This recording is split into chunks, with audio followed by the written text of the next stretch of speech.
Hey everyone, welcome to Movie Marathons HQ, where we do movie marathons connected to new releases and where we enjoy and review some of our favorite movies.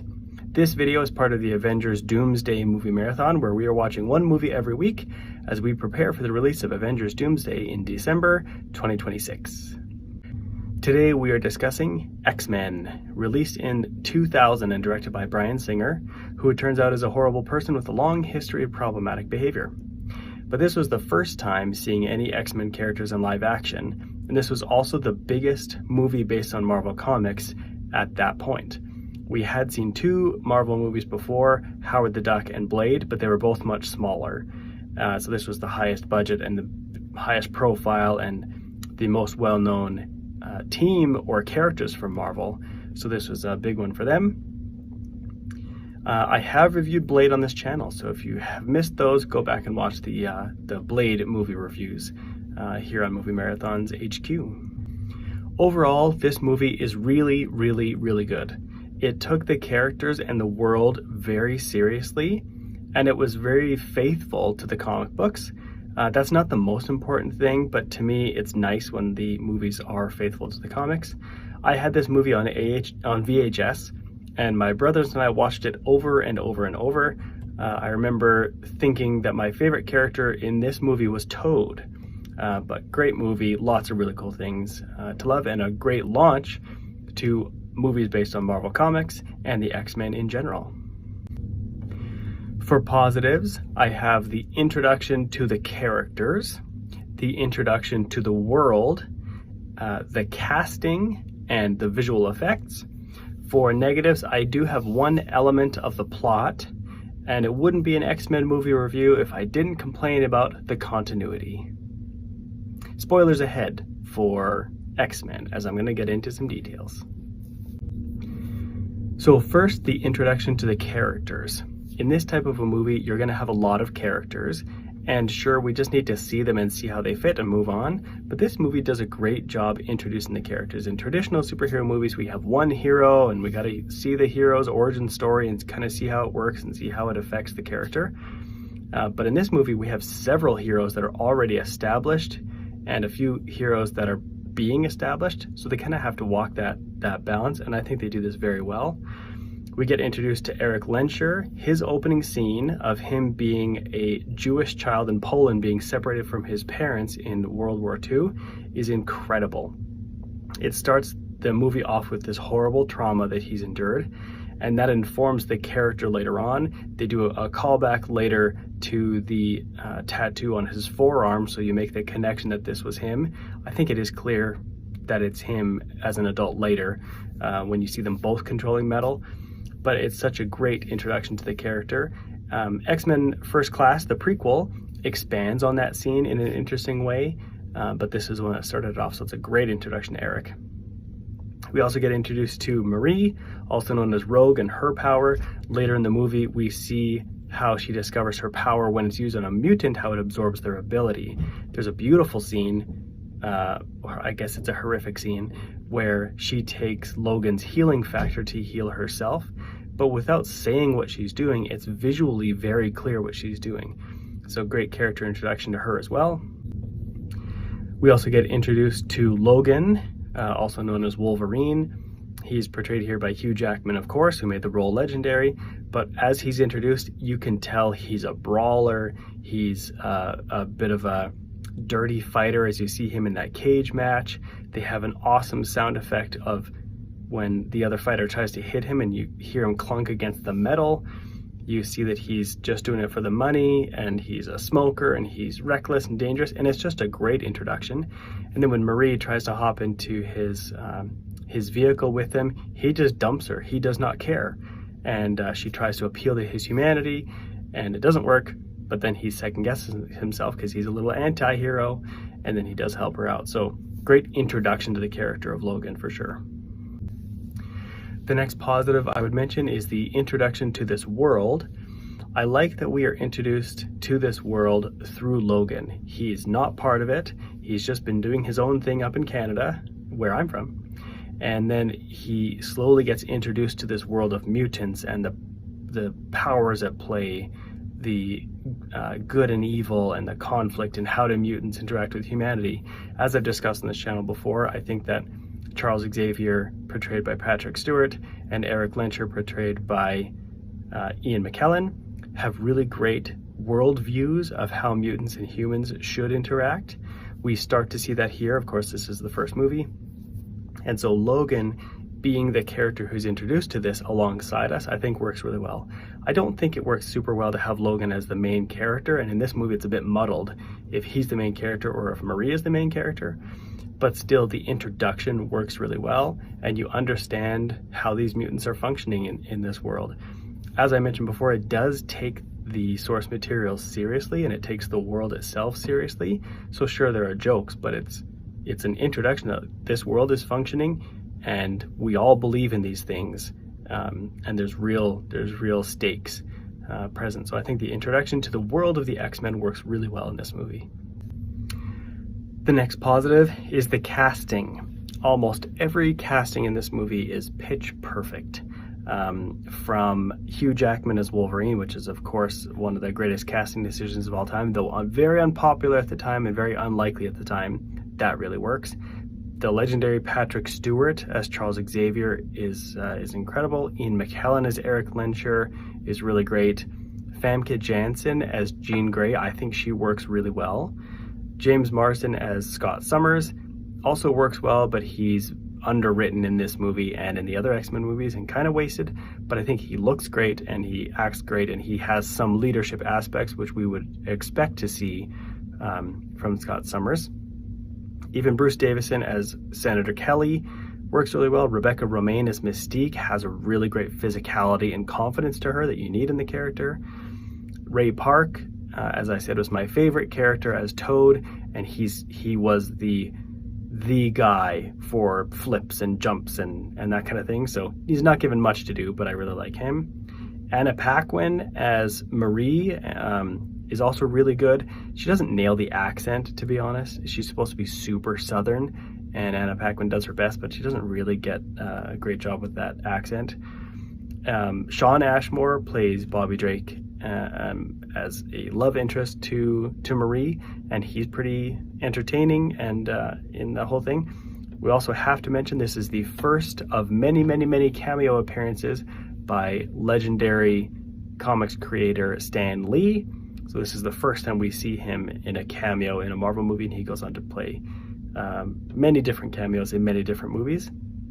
And I lastly want to mention the actor who plays the police officer who confronts Magneto and the Brotherhood of Mutants is a fellow named David Lawrence Brown. And he's the police officer who, when they all shoot the guns and Magneto stops them, he takes the bullet and just holds it drilling into this police officer's head. David Lawrence Brown was a substitute teacher of mine in drama class. So that was at my high school, so it would have been a few years after this movie premiered. And I remember not liking him as a substitute teacher, but he mentioned that he was an X-Men, and I was immediately interested and tried to ask him all kinds of questions. I recall him saying he was given very little direction because, of course, the bullet was not held against his head. That's visual effects. And he said that the director was giving him nothing, and so David did not know what to do. He eventually just produced this like guttural groan of a sound that he thought was never going to make the cut, and the director loved it, and that's what happened. That's what ended up in the final cut of the movie. So he thought he did a bad job, but the director liked it. So that's my little trivia from when he taught my drama class in high school one day. Anyways, I think the casting in this movie is terrific. And another positive to mention is the visual effects. It's pretty good for the year 2000. There is some CGI that doesn't look great. It may have looked better at the time, but 25 years later, it does not look as good. But Mystique's powers are awesome. The way that her whole skin transforms and it looks like scales and stuff, that works really well. Wolverine's claws look great, and they look better in this movie than in some other Wolverine movies that came out many years later when you would think that the CGI is better. But they look great here. There's a few times when the CGI doesn't work and the visual effects are bad. In the opening scene where Logan and Marie are saved by Cyclops and Storm, the snow looks really bad and really fake. There's that scene when the snow is kind of coming and you see Storm use her powers to direct it towards Sabretooth, and that looks good, but it's as they're rolling around, you can just tell it's just dry snow, prop snow stuff. So that scene didn't look great, but for the year 2000, I think the effects were still very good. Now for negatives, I'll mention one element of the plot. Even as a kid watching this movie, I never liked that this was the plot, and it didn't really make sense to me. Now upon review, it still doesn't make sense.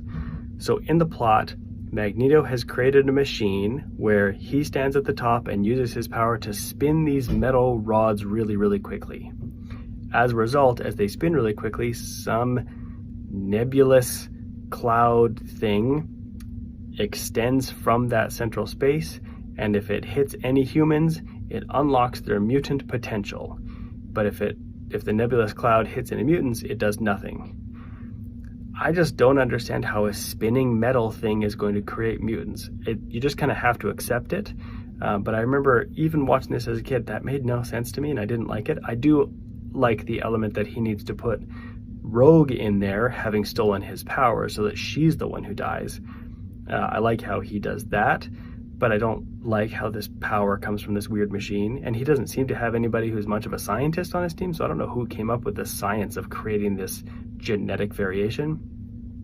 And then when it's used on Senator Kelly and he kind of gets this jellyfish water power, it doesn't really work for me, and then he turns into fully liquid at the end and dies. So then the assumption is this machine used on any humans will kill all humans. We don't really have that evidence. It killed one guy, and sure, you could make the assumption it's going to kill others, and why would we want to experiment and let other people get hit by this machine? So I do understand that. But I just don't like that whole plot element. You have to accept it for the movie to work, and otherwise the plot works. I just don't like that one element of it. Now, continuity.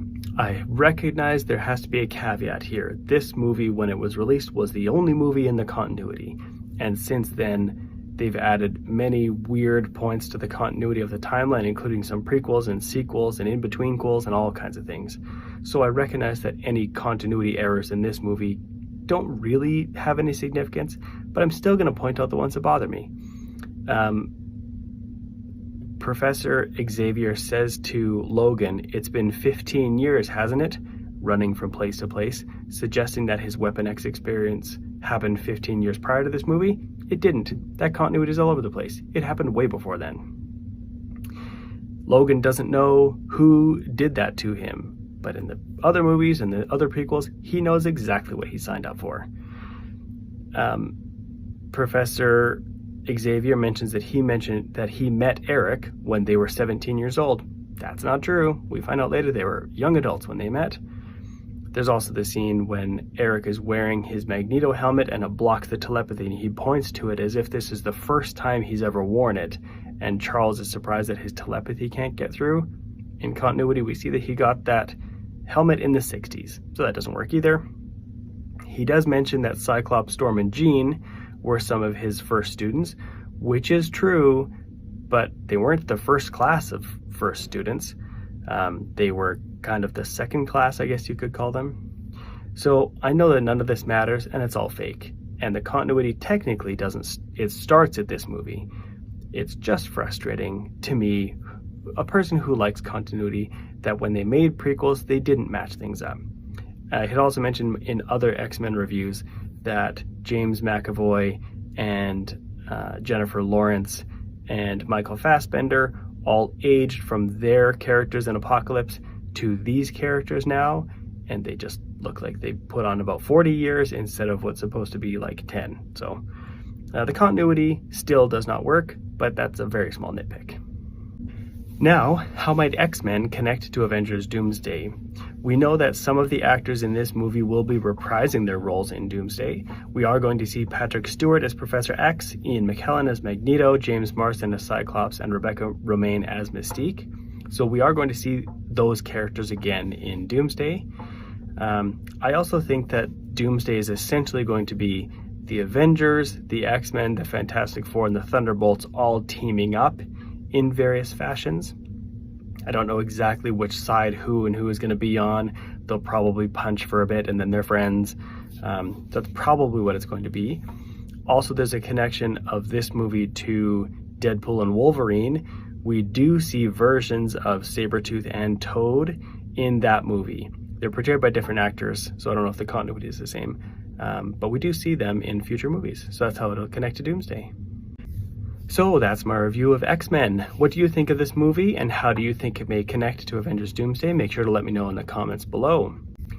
Follow Movie Marathons HQ on Instagram, TikTok, and YouTube, and also on Letterboxd, where you can see all of the versions of the Avengers Doomsday Movie Marathon, as well as the Avatar Fire and Ash Movie Marathon, which has just begun. The next movie in this marathon is a controversial one. I've selected the Guardians of the Galaxy Holiday Special. I know that this movie marathon has been mostly chronological with some exceptions, and the holiday special is nowhere near in the right place. In true continuity for chronology, it would be in October 2026, very close to Avengers Doomsday.